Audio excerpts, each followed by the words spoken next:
Shalom anak-anak. Semuanya bersukacita saat pagi hari ini? Tentu ya. Kalau Bu Sihol gimana Bu Sihol? Sebenarnya Bu Sihol kurang bersukacita sih Bu Dian. Kenapa Bu Sihol? Karena sudah 2 tahun paskanya cuma di rumah saja, nggak ada sahabat. Ya sedih dong Bu. Wah, Bu Sihol jangan sedih. Walaupun kita merayakan Paskah dari rumah masing-masing dalam kondisi seperti ini, tapi kita memiliki sahabat yang selalu bersama-sama dengan kita. Bersama dengan kita? Siapa itu Bu Dian sahabat itu? Sahabat itu adalah Tuhan Yesus. Oh, jadi Tuhan Yesus sahabat kita ya Bu Dian. Karena apa Bu Dian? Iya Bu Sihol, Tuhan Yesus adalah sahabat kita karena Tuhan Yesus sudah mau mati bagi kita, mengorbankan dirinya untuk menebus hidup kita. Oh, begitu ya Bu Dian. Oke, berarti sekarang semuanya kita bersukacita ya, karena kita punya seorang sahabat. Mari anak-anak, kita mau menaikkan satu lagu pujian yang berjudul Yesus Sahabatku.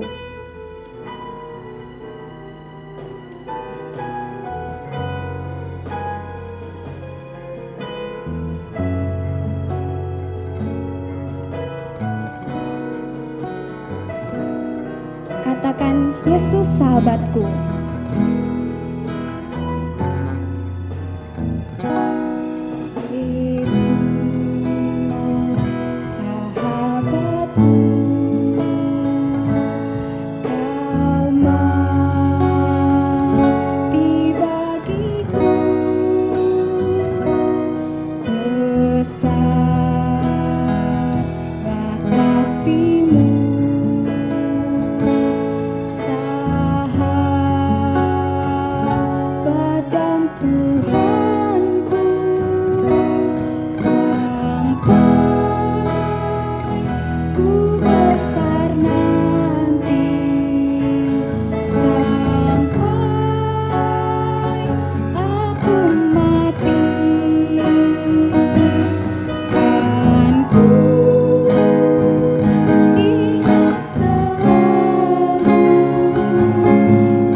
Pujian ini dari awal lagi ya. Yesus sahabatku. Yesus sahabatku. Kau mati bagiku. Besar kasih-Mu.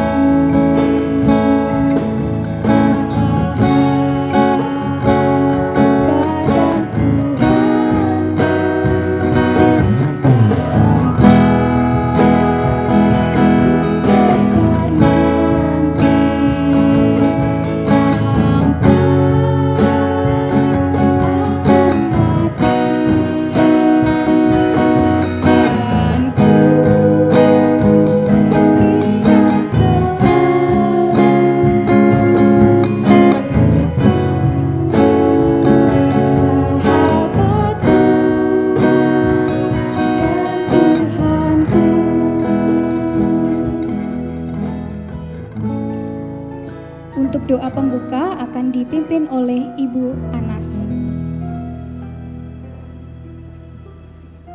Mari anak-anak, kita semua bersatu dalam doa. Ambil sikap berdoa, lipat tangan, tutup mata, tundukkan kepala.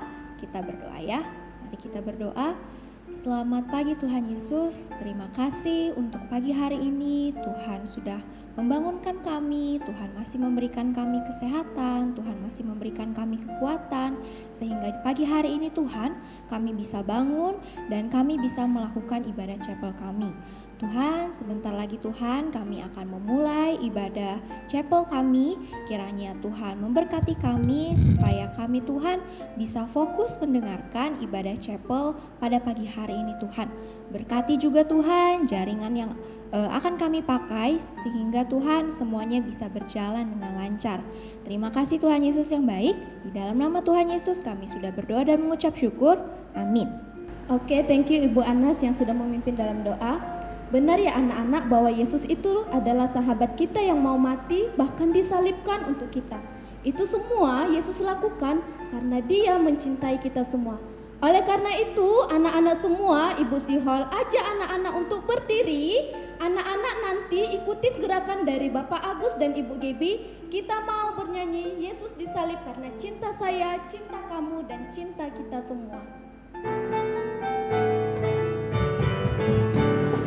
Yesus disalib karena cinta saya, cinta kamu, cinta semua. Yesus disalib karena cinta saya, dosa dihapuskan. Yesus disalib karena cinta saya, cinta kamu, cinta semua.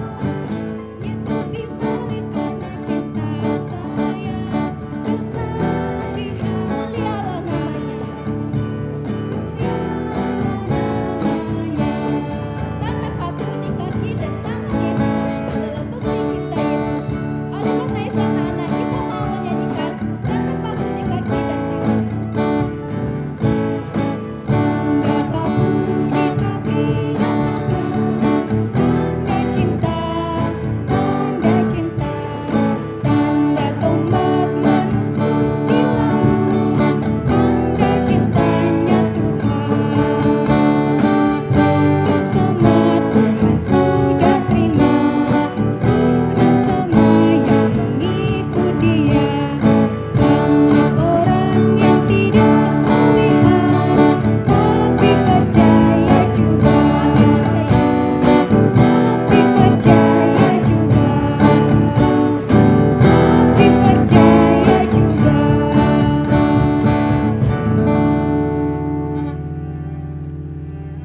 Oke, anak-anak boleh duduk kembali. Nah, Bu Diar, tadi kita sudah bernyanyi. Nah, semua lagunya tentang kematian Tuhan Yesus, tentang Paskah kata orang-orang. Menurut Bu Diar, Paskah itu apa ya, Bu Diar? Paskah itu adalah anugerah terbesar bagi kehidupan kita manusia. Tuhan Yesus sudah mau disalib untuk menebus dosa kita, untuk menyelamatkan hidup kita, dan memberikan pengharapan, memberikan jaminan akan hidup yang kekal. Wow, berarti kita semua harusnya bersuka cita ya Bu Diar ya. Betul Bu Siho. Nah, tapi apa ya makna Paskah menurut Bapak Ibu semua? Nah, anak-anak, kita akan menyaksikan video apa sih makna Paskah menurut Bapak Ibu? Mari kita saksikan bersama. Makna Paskah untuk Bu Esther adalah kemenangan karena Tuhan Yesus sudah mati di atas kayu salib dan bangkit pada hari yang ketiga untuk menebus dosa Bu Esther dan semua anak-anak SDH Lubuk Linggau. Jadi kita harus bersuka cita karena kita sudah dimenangkan. Oke anak-anak, selamat Paskah, Tuhan Yesus memberkati. Bye-bye. Makna Paskah bagi Miss Lydia adalah sebuah kabar sukacita atas karya penyelamatan Allah bagi manusia melalui pengorbanan Tuhan Yesus di kayu salib dan kebangkitannya dari kematian untuk membebaskan umat manusia dari belenggu dosa. Makna Paskah bagi ibu adalah di mana Yesus telah berkorban untuk kita, telah mati untuk kita, sehingga kita diselamatkan dari kegelapan dan memiliki pengharapan di dalam Yesus. Makna Paskah bagi Pak Mikael adalah merayakan dan mengakui bahwa Tuhan telah bangkit dari kematiannya. Kebangkitannya merupakan sebuah bukti bahwa Tuhan telah menepati janjinya kepada kita semua. Janji yang seperti apa? Yaitu janji untuk memberikan kehidupan kekal bagi kita pengikutnya. Momen Paskah buat ibu adalah momen di mana Tuhan menggenapi akan janjinya melalui Tuhan Yesus untuk menggantikan hukuman kita karena dosa-dosa kita. Dan oleh kasih-Nya, karena anugerah Tuhan, kita memperoleh hidup yang kekal. Makna Paskah bagi saya adalah bahwa Kristus sudah mati dan bangkit kembali untuk menebus dosa-dosa saya, membebaskan saya dari hukuman yang seharusnya saya terima karena sudah melanggar perintah Allah. Paskah juga memulihkan keadaan, baik memulihkan hubungan saya dengan Tuhan yang sudah jauh karena dosa, juga memulihkan hubungan antar sesama manusia dan juga dengan ciptaan-ciptaan Tuhan yang lain. Selamat Paskah bagi kita semua dan selamat menikmati berkat-berkat yang Tuhan sudah sediakan. Tuhan Yesus memberkati. Nah, anak-anak, sebentar lagi kita mau mendengarkan firman Tuhan. Budiar mau ajak anak-anak untuk menyiapkan hati, menyiapkan pikiran. Kita mau fokus untuk mendengar firman Tuhan. Kita mau mengangkat satu lagu pujian yang berjudul Di Golgota.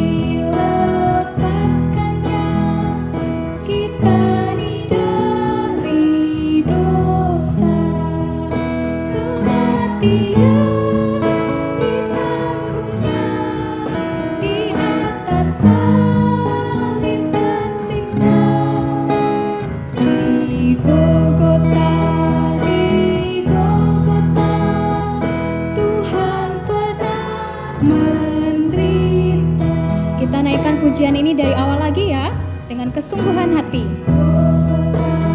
Di Golgota Tuhan pernah menderita supaya dilepaskannya kita dari dosa, kematian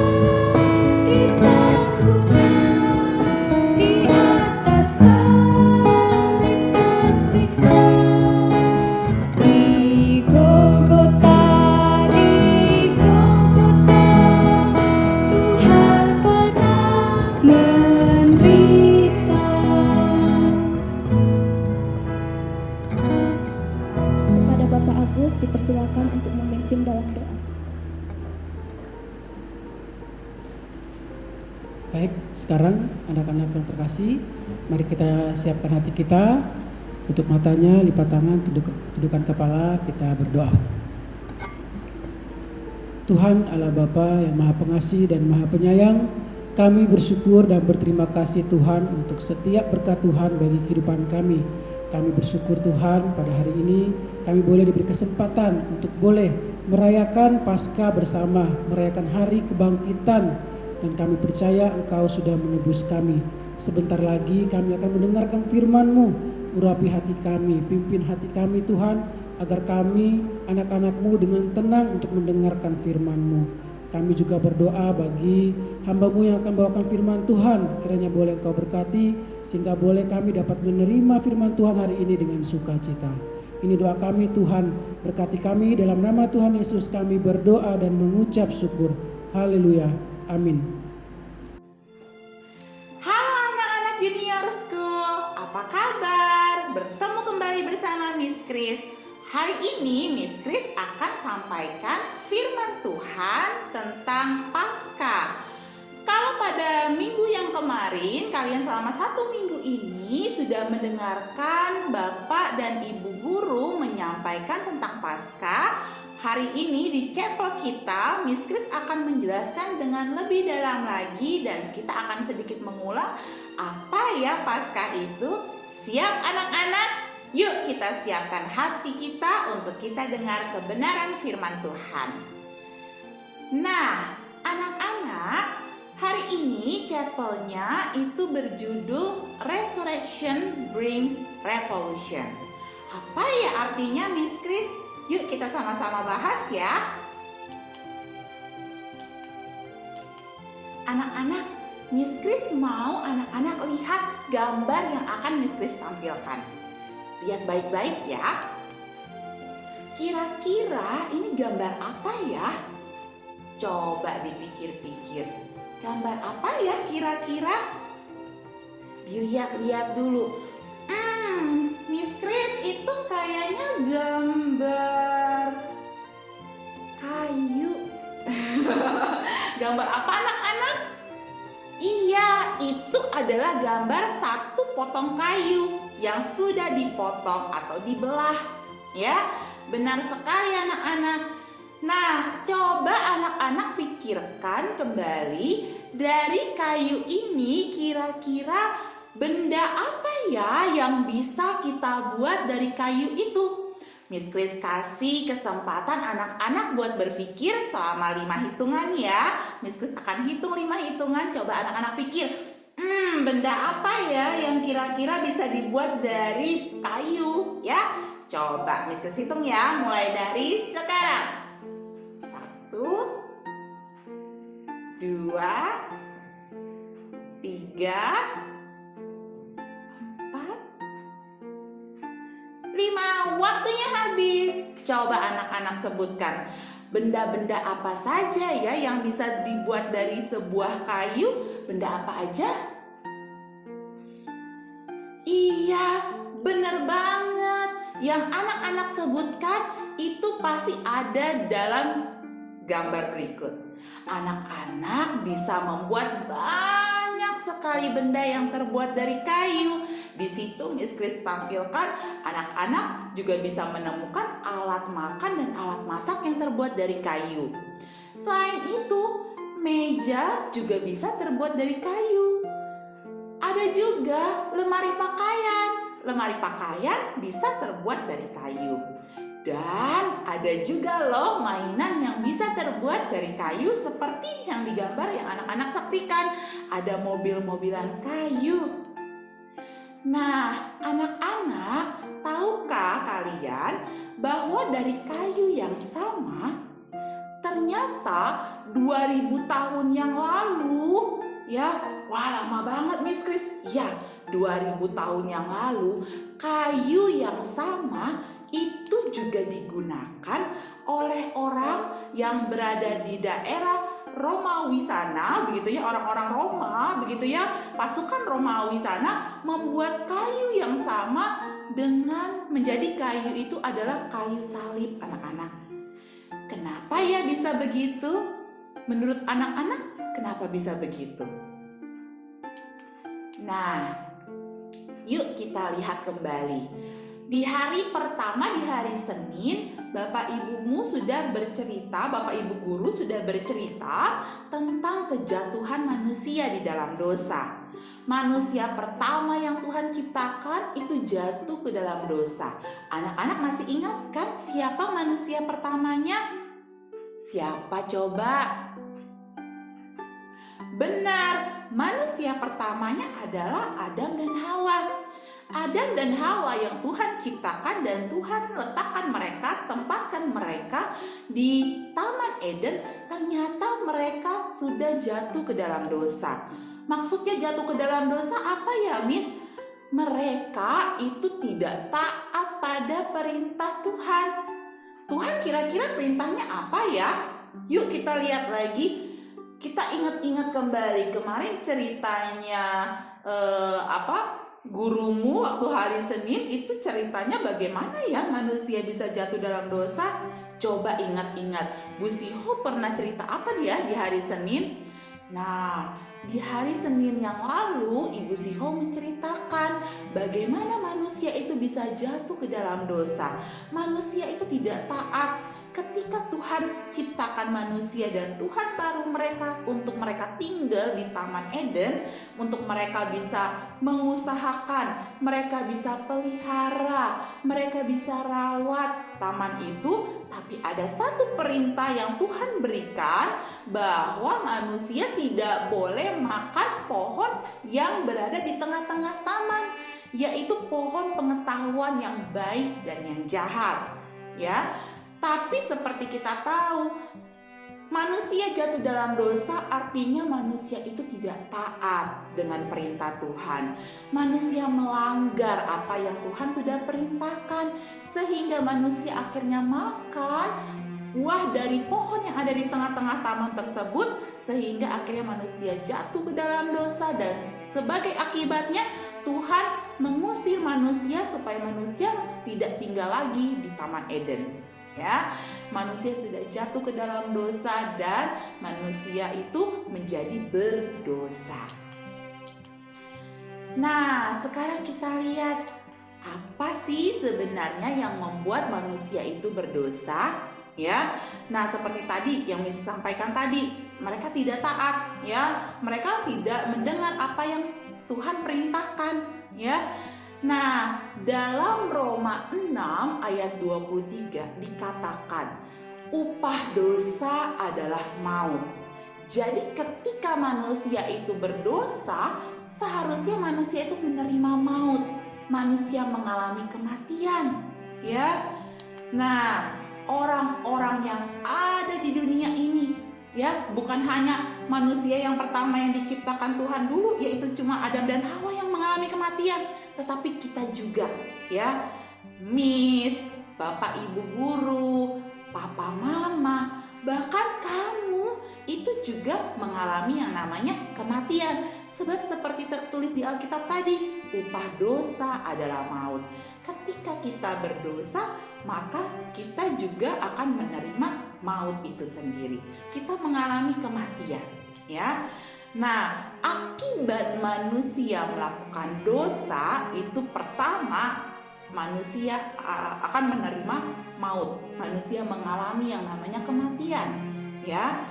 Dan yang kedua, ya, manusia menjadi terpisah dari Allah. Manusia menjadi jauh dari Allah. Ingat ya, waktu podcast yang hari-hari sebelumnya disampaikan, manusia itu tinggal itu dekat dengan Allah, bahkan bisa bercakap-cakap dengan Allah, ya, manusia bisa ngobrol langsung dengan Allah. Tapi sebagai akibat dari dosa, manusia terpisah dari Allah, jauh dari Allah, ya.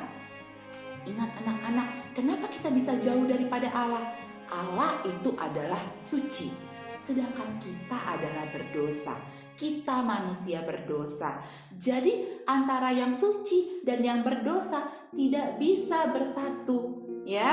Jadi manusia dan Allah itu ada jurang yang memisahkan, ada batas yang memisahkan, ya, sehingga kita tidak bisa lagi bersatu atau berkumpul bersama dengan Tuhan. Tinggal berada bersama-sama dengan Tuhan gak bisa lagi. Makanya manusia tadi keluar dari Taman Eden, ya.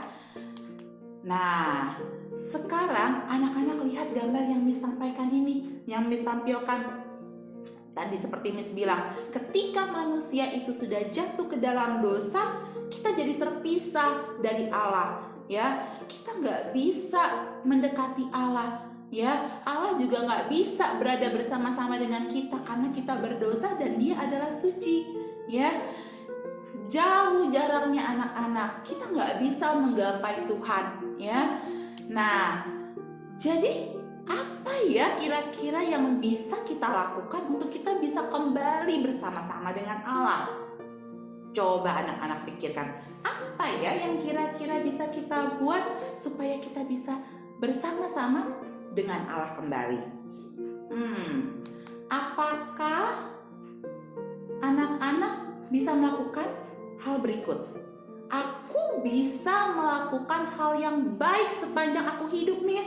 Selama aku hidup, aku mau berbuat baik, selalu berbuat baik. Oh, bukan hanya itu, Miss. Aku juga mau melakukan hal-hal yang rohani, seperti aku berdoa setiap hari. Aku gak akan lupa, ya. Aku mau baca Alkitab setiap hari. Gak akan satu hari pun aku akan terlewatkan. Pasti akan ku baca itu Alkitabnya, ya. Kemudian mungkin setiap minggu, oh aku mau ke gereja, Miss, setiap minggu bersama dengan keluargaku. Aku akan melakukan hal-hal yang baik, hal-hal yang rohani, yang menyenangkan hati Tuhan. Anak-anak tahu gak? Coba pikirkan, apakah semuanya itu memang cukup baik untuk bisa membawa kita mendekat kepada Tuhan? No, jawabannya tidak, anak-anak, ya. Segala yang kita lakukan, bahkan yang terlihat baik sekalipun, yang terlihat rohani, yang terlihat menyenangkan hati Tuhan, itu tidak cukup untuk membawa kita bisa mendekat kepada Tuhan. Ya, tidak cukup anak-anak. Kenapa? Ingat tadi Miss katakan, kita sudah jatuh ke dalam dosa. Apapun yang kita perbuat juga adalah berdosa. Oleh karena itu Tuhan katakan, anakku, ya, kamu sudah berdosa. Jadi apapun yang kamu lakukan juga adalah dosa. Kamu gak bisa melakukan dari dirimu sendiri, gak bisa berusaha melakukan apapun dengan usahamu sendiri, ya. Nah, kamu butuh yang namanya penebus. Apa anak-anak? Ikutin ya sama Miss Christina. Penebus, ya. Penebus anak-anak, kita butuh ditebus, ya. Nah, jadi siapa ya kira-kira yang bisa menebus kita dari dosa-dosa kita? Ya, sebab apa yang kita lakukan gak cukup baik. Tuhan bilang kita cuma butuh penebus anak-anak. Siapa ya kira-kira? Kita lihat yuk, siapa ya yang kira-kira bisa menebus kita. Coba kita lihat.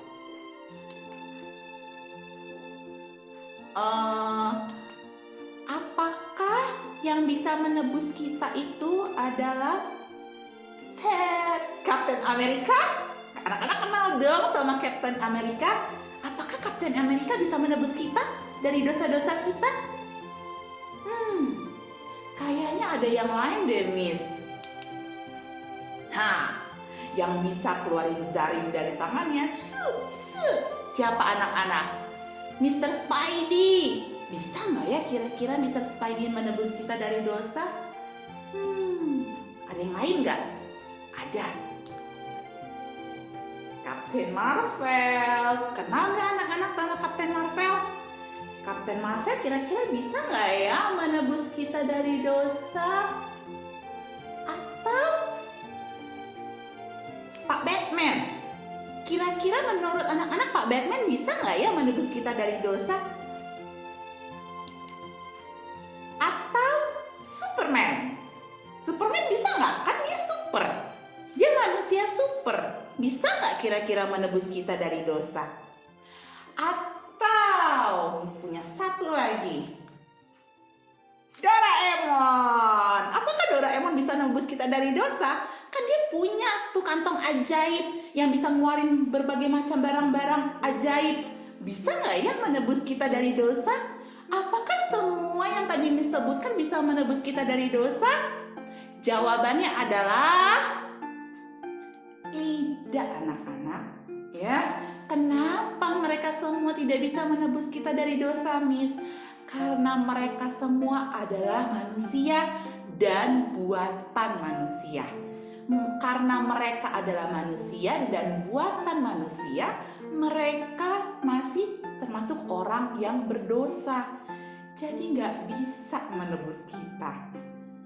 Lalu siapa dong, Miss, yang bisa menebus kita dari dosa kalau begitu? Ini dia jawabannya. Ada satu orang yang bisa menebus kita dari dosa karena orang ini tidak pernah berbuat dosa. Kira-kira anak-anak tahu nggak siapa jawabannya? Siapa? Benar sekali, jawabannya adalah Tuhan Yesus Kristus. Ya, Tuhan Yesus Kristus itu mampu menebus kita dari dosa-dosa kita karena dia tidak pernah berdosa.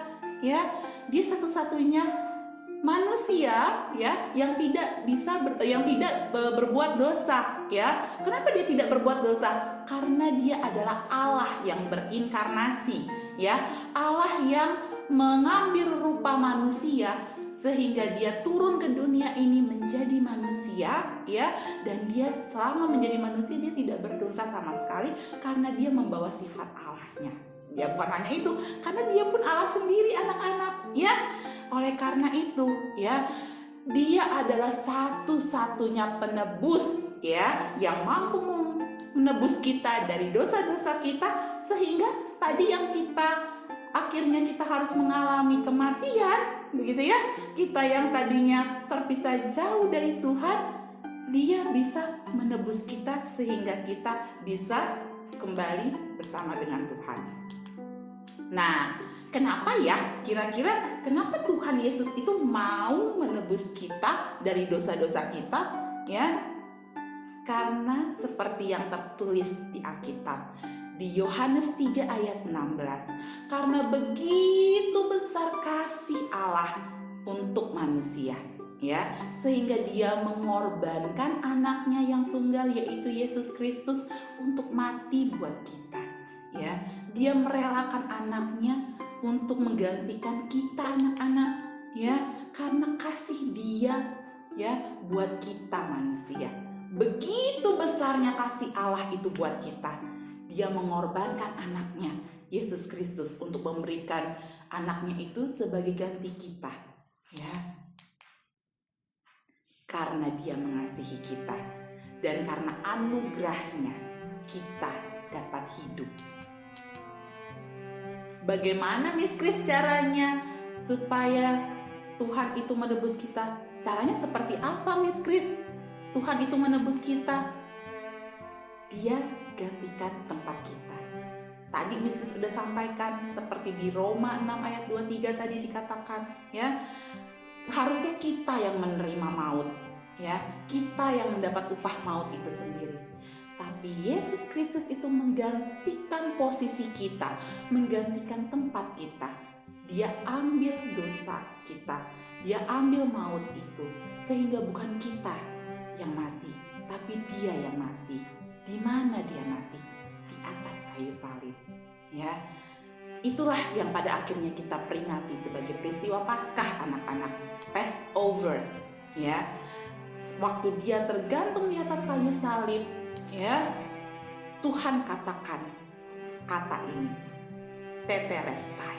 Anak-anak tahu nggak tetelestai itu bahasa Yunani anak-anak, ya, artinya it is finished, artinya sudah selesai. Tuhan menggantikan tempat kita manusia berdosa. Dia ambil dosa kita, Dia gantikan tempat kita, dan Dia terima maut itu menggantikan kita karena Dia mengasihi kita. Dan Dia katakan sudah selesai, sudah lunas dibayar, ya. Wah, begitu besar kasih Allah buat kita ya anak-anak. Tapi anak-anak, ketika kita tahu Tuhan itu mati di atas kayu salib, Tuhan Yesus mati di atas kayu salib, ada kabar gembira buat kita. Dia tidak mati. Good news for us. Death has no power on Him. Kematian tidak berkuasa atas Tuhan Yesus. Jesus is risen. Tuhan Yesus bangkit anak-anak pada hari yang ketiga. Dia kembali hidup, ya. Dan oleh darahnya kita ditebus. Sehingga kita yang tadinya jauh dari Tuhan, karena kematian Tuhan di atas kayu salib, Dia menebus dosa kita, sehingga kita dapat datang kepada Allah. Kita dapat datang kepada Tuhan secara langsung. Makanya kita dapat sekarang berdoa kepada Tuhan, ya. Kita dapat langsung bicara sama Tuhan karena penebusan Tuhan 2000 tahun yang lalu buat kita di atas kayu salib. Nah, kita sudah tahu nih, Tuhan sudah menebus kita. Tuhan sudah membayar semua dosa-dosa kita. Sekarang sebagai orang yang sudah ditebus, apa ya yang harus kita lakukan? Kita bukan lagi menjadi manusia yang lama, manusia yang berdosa, karena kita sudah ditebus, kita menjadi manusia yang baru. Ya, kita perlu hidup anak-anak, menghidupi salib dalam kehidupan kita sehari-hari. Ya, live the cross in our daily life.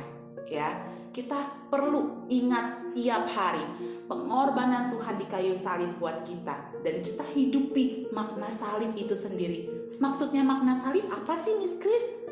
Maksudnya anak-anak tahu ya, salib itu kan ada dua dua garis begitu ya, garis secara vertikal dan juga garis secara horizontal ya. Maksudnya begini anak-anak, garis secara vertikal itu artinya melambangkan hubungan kita dengan Tuhan. Sedangkan garis secara horizontal itu mengartikan bahwa hubungan kita dengan sesama kita, orang-orang yang ada di sekeliling kita. Siapa aja orang-orang yang ada di sekeliling kita? Ada bapak ibu guru, ada papa mamamu, ada cece koko dan dede, ya, ada mbak, ya, orang-orang di sekitar kita, ya. Jadi apa yang perlu kita lakukan? Kita perlu untuk menjaga hubungan kita sama Tuhan, ya. Kita perlu untuk berdoa, ya. Kita mengucap syukur karena kita sudah ditebus menjadi manusia yang baru, ya.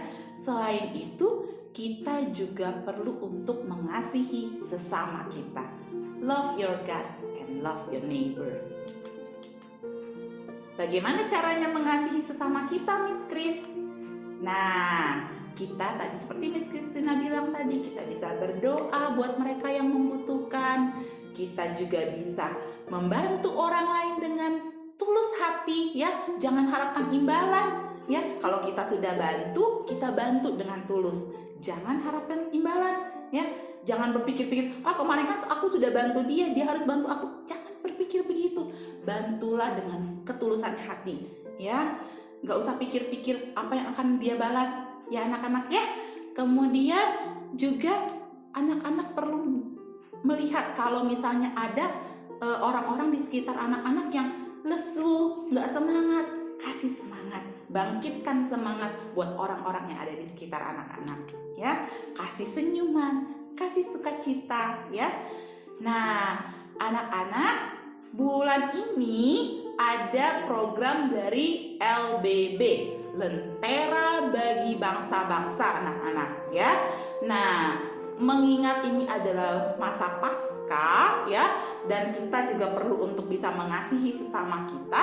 Lentera Bagi Bangsa-Bangsa ini adalah program yang namanya Sharing to Service, gitu ya. Kalian juga pasti pernah dengar Bapak Ibu menyampaikan Sharing to Service, begitu ya. Apa yang perlu kita lakukan, ya, anak-anak? Tidak semua orang seberuntung kita, ya. Kita sangat beruntung karena kita masih bisa sekolah, masih bisa makan 3 kali sehari, masih bisa tidur di tempat yang enak, yang nyaman, tidur nyenyak, ya. Tapi tidak semua orang seberuntung kita, anak-anak, ya. Oleh karena itu, ada di luar sana teman-temanmu yang butuh bantuan kita, ya. Caranya bagaimana? Anak-anak bisa nanti mendengarkan video yang akan disampaikan oleh panitia Paskah. Setelah ini akan diputarkan video tentang bagaimana caranya anak-anak bisa membantu dalam program LBB ini, ya. Sharing to Service, love your neighbor, ya. Nah, ini yang akan Miss Christy sampaikan hari ini. Terima kasih anak-anak sudah mendengarkan dengan baik, sudah pasang telinganya baik-baik, sudah duduk tenang baik-baik, ya. Terima kasih buat hari ini.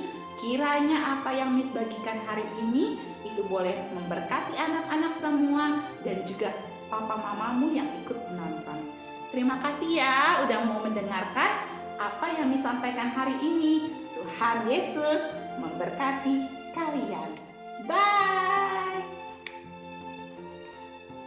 Wah, Tuhan kita ternyata tidak hanya mati saja, ya, tapi Dia bangkit dari kematian. Kalau Tuhan kita cuma mati saja, ya kita nggak punya harapan. Tapi karena Tuhan kita bangkit, naik ke surga, kita punya harapan kalau suatu saat nanti kita mati, kita bisa dibangkitkan juga bersama-sama dengan Tuhan Yesus.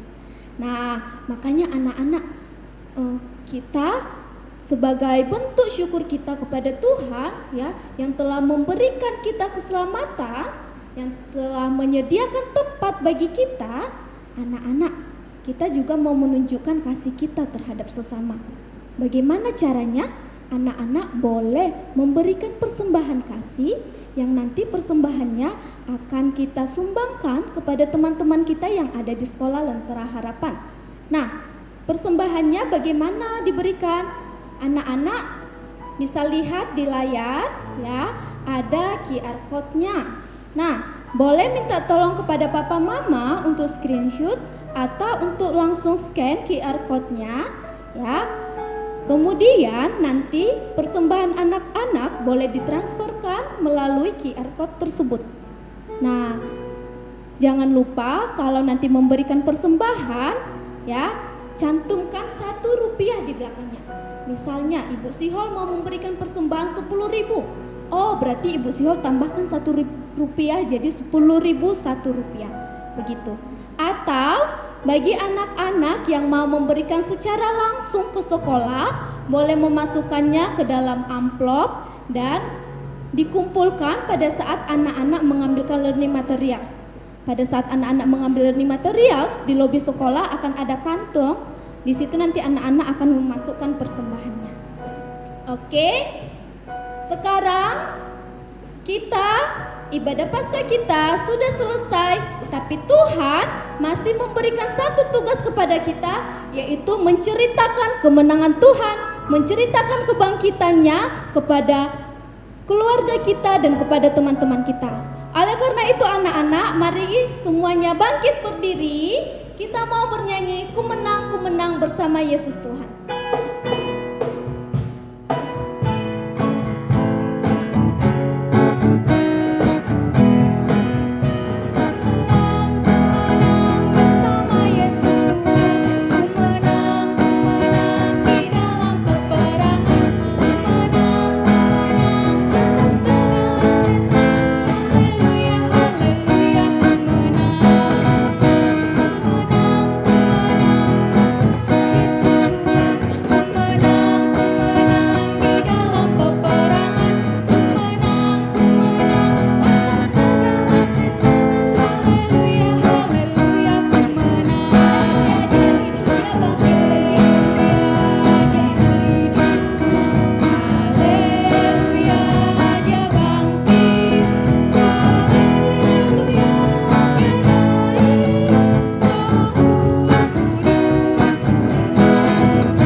Kepada Ibu Wiji dipersilakan untuk memimpin dalam doa.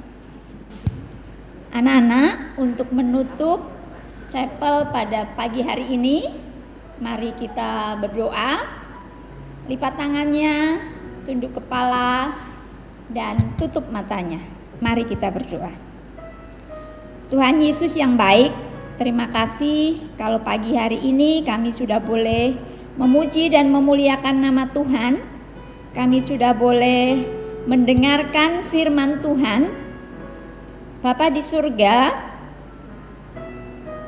Engkau telah mengutus anak-Mu yang tunggal, Yesus Kristus, untuk mati menebus dosa-dosa kami. Kiranya kami boleh memahami pengorbanan Tuhan, kami boleh mengerti pengorbanan Tuhan di kayu salib. Kami sebagai manusia yang berdosa seringkali mendukakan hati Tuhan, Seringkali kami tidak layak di hadapan-Mu, oleh karena itu kami mohon ampun. Tuhan Yesus, tolong kami setelah kami mendengar pengorbanan-Mu di kayu salib, agar kami boleh meresponi dengan baik, kami boleh membagikan kasih Tuhan di dalam kehidupan kami sehari-hari, agar kami boleh meneladani kasih Tuhan, pengorbanan Tuhan di kayu salib melalui pelayanan kami, melalui persahabatan kami, melalui apapun yang kami lakukan. Ajar kami untuk membagikan kasih Tuhan kepada orang-orang di sekeliling kami dan juga kepada orang-orang yang membutuhkan bantuan dan pertolongan kami. Terima kasih Bapa, kami mau menyerahkan hidup kami ke dalam tangan kuasa-Mu. Di dalam nama Tuhan Yesus kami berdoa dan mengucap syukur. Amin.